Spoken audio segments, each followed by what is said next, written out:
আকাশের সবচেয়ে সুন্দর জিনিসটা যদি তারা হয় তাহলে ফুটবলের সবচেয়ে সুন্দর ও দামি নামটা অবশ্যই লিওনেল মেসি। না, ভুল বললাম, শুধু মেসিই না, আরও একজনও যে আছেন না মনে করে দিলেও আপনি এতক্ষণে আন্দাজ করতে পেরেছেন তিনি পর্তুগালের বরপুত্র ক্রিশ্চিয়ানো রোনালদো। গোটা একটা প্রজন্মকে ফুটবলের নেশায় বুঁদ করে রেখেছেন ফুটবলের এই দুই goat, the greatest of all time.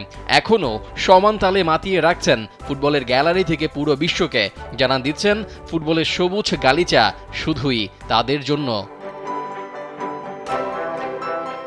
Europe ছেড়ে লিও মেসি ঘাঁটি গেড়েছেন মার্কিন মুলুকে, আর ক্রিশ্চিয়ানো রোনালদো মরুর দেশ সৌদি আরবে। তবে এখনও তাদের কমেনি বিন্দু মাত্র কদর, না দামে না পারফরমেন্সে, কোনো জায়গাতেই যেন কম্প্রোমাইজ করতে রাজি নন তারা। স্যান্ডেলিনা সো, রূপচর্চায় আভিজাত্য।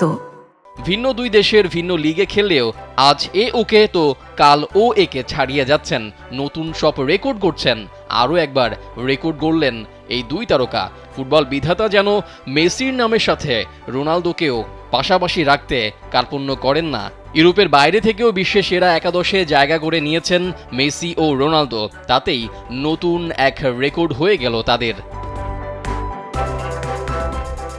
2024 সালে ফিপ্রো প্রকাশ করেছে তাদের বিশ্ব একাদশের সংক্ষিপ্ত তালিকা। সেখানে ইউরোপের বাইরে থেকে জায়গা করে নিয়েছেন মেসি ও রোনালদো। ফিপ্রোর এই তালিকায় রয়েছেন বিশ্বের 26 জন ফুটবল তারকা, তাদের নিয়েই গড়া হয়েছে বিশ্বের সেরা একাদশ। মূলত ফিপ্রোর এই তালিকায় ফুটবলার বাছাই করেন ফুটবলাররা নিজেরাই, অর্থাৎ ভোটের মাধ্যমে ফুটবলাররা তাদের সেরা একাদশ নির্বাচন করেন। এই ভোটিং সিস্টেমের জন্য ফিপ্রোর এই একাদশ বিশ্বব্যাপী গুরুত্ব পায়। 2024-এর তালিকায় মোট 11 জন ফুটবলার জায়গা পেয়েছেন ইংলিশ লিগ থেকে, যা এক ক্লাব থেকে সর্বোচ্চ। তবে অবাক করা বিষয় হলো এই মৌসুমে লিভারপুলের হয়ে দুর্দান্ত খেলতে থাকা মোহাম্মদ সালাহ নেই এই তালিকায়।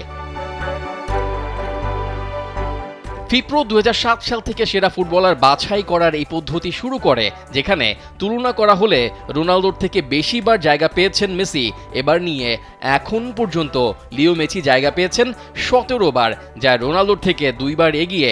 2022 ও 2023 সালে জায়গা পাননি রোনালদো, আর তাতেই পিছিয়ে পড়েছেন মেসির থেকে। রেজাউল করিম, কালবেলা।